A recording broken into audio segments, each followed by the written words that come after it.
Schaefer family has always been proud of their heritage, but they wanted to learn more. Mrs. Schaefer took a DNA test and just got her results back. Let's hear what they have to say. Finally, my 23andMe results are in. Not sponsored.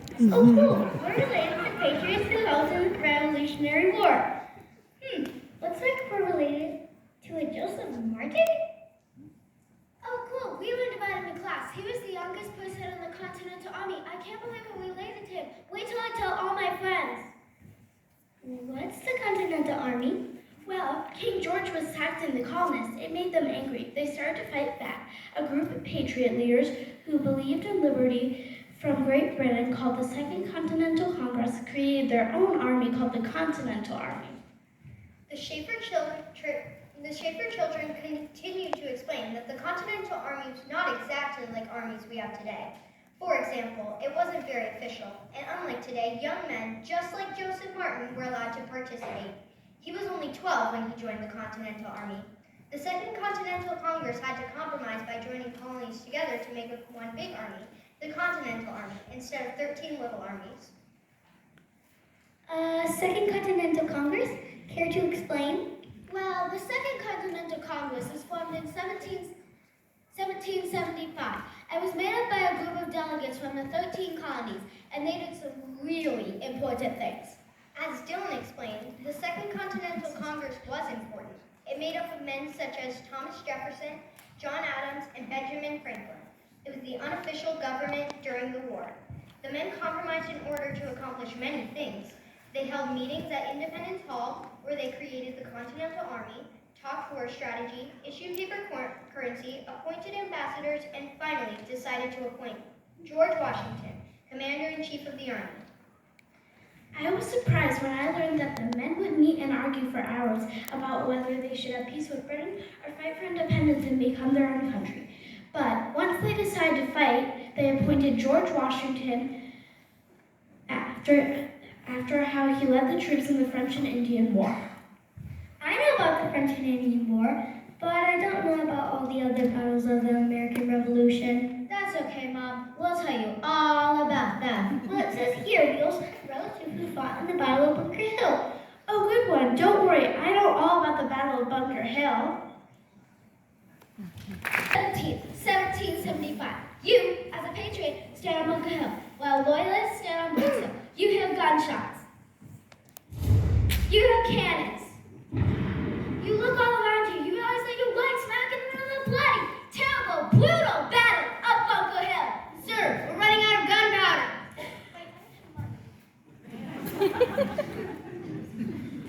Hold fire. Don't shoot until you see the whites of their eyes. Colonel William Prescott was commander of the Patriot forces. They did not want to waste their gunpowder, so if the men saw the whites of their enemies' eyes, they knew they were in close range and wouldn't miss.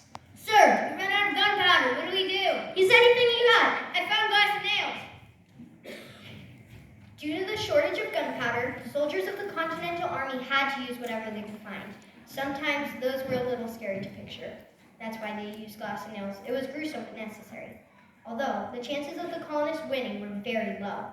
The British had much better weapons, and their soldiers were trained. And so we got. Here goes nothing. Fire!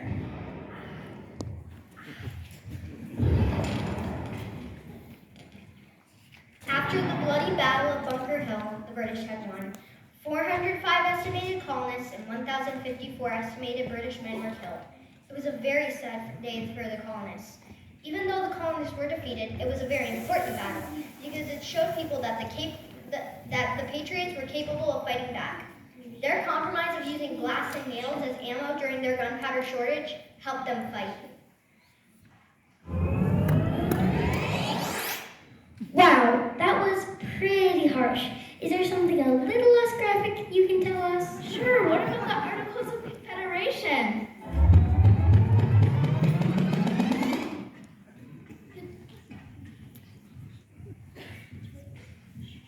The date was February 1st, 1781. John Dickinson, one of the authors, was struck. He was waiting for the articles to be ratified or signed.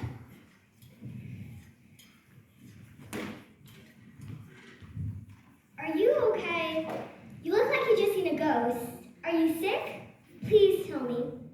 I am not ill, but I do not feel well. If the articles don't get ratified, then we lose an alliance and peace goes out the window. Mother, what is Father talking about? Please tell us, Mother.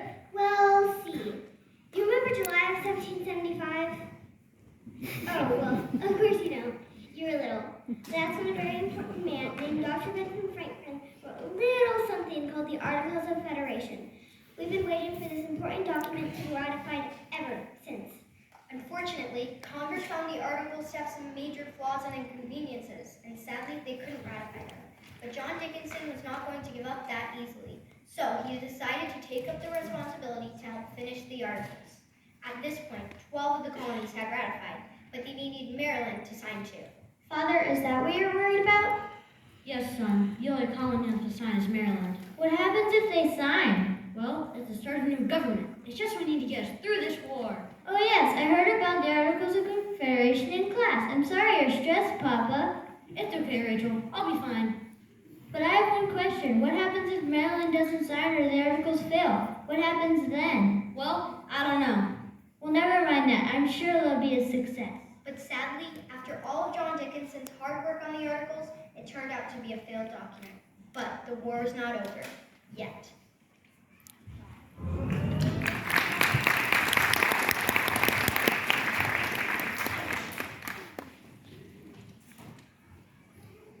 Wait, wasn't there some crossing on Christmas? Or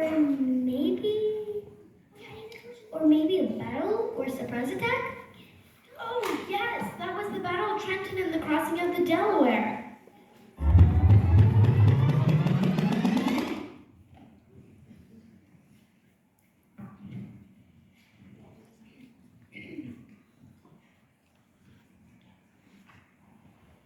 When Elizabeth Washington, George Washington's younger sister, got the news that the Hessians were going to attack, she needed to warn her brother, the Virginian general. Brother, I've overheard news that the Hessians are going to attack in about 2 days' time. Well, then we need to prepare. You must act quickly. There's no telling what might happen next.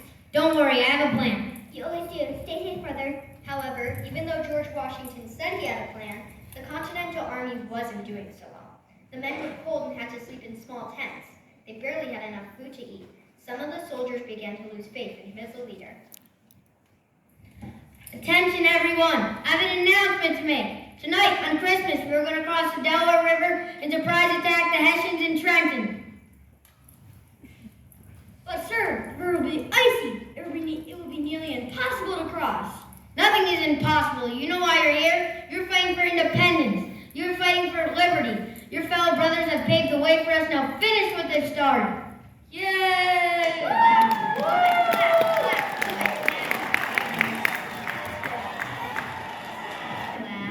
10 hours later, they were ready to cross the Delaware. They took roughly 20 boats, but the water and air were freezing. The wind howled in their faces so much they could barely hear themselves. Everywhere they looked, there were chunks of ice floating on the water.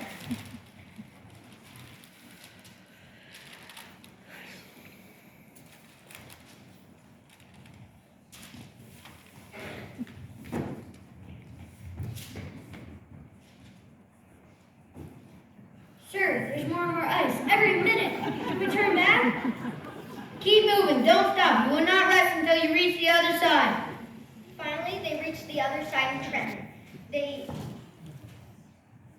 creeped as quietly as possible, trying not to step on leaves or sticks. On my signal. 1, 2, 3, charge!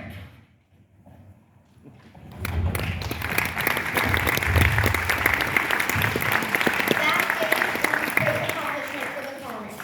They captured 918 redcoats during the Battle of Trenton. The colonists' victory had also encouraged France to help them fight in the war. This was an important turning point in history.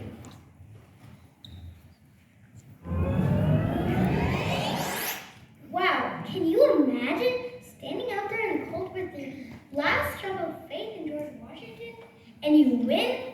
Wow. And now you know all about the American Revolution. Wait, what about the women in the war? What did they do? The women weren't allowed to fight in the war. They usually stayed home, cleaned, cooked, ironed, and took care of their children. But some women, like Molly Pitcher, were a part of fighting. Oh, I know about Pitcher. She took over the cannon in Battle Monmouth in 1778. She was called Molly Pitcher because she carried pitchers of water to the soldiers.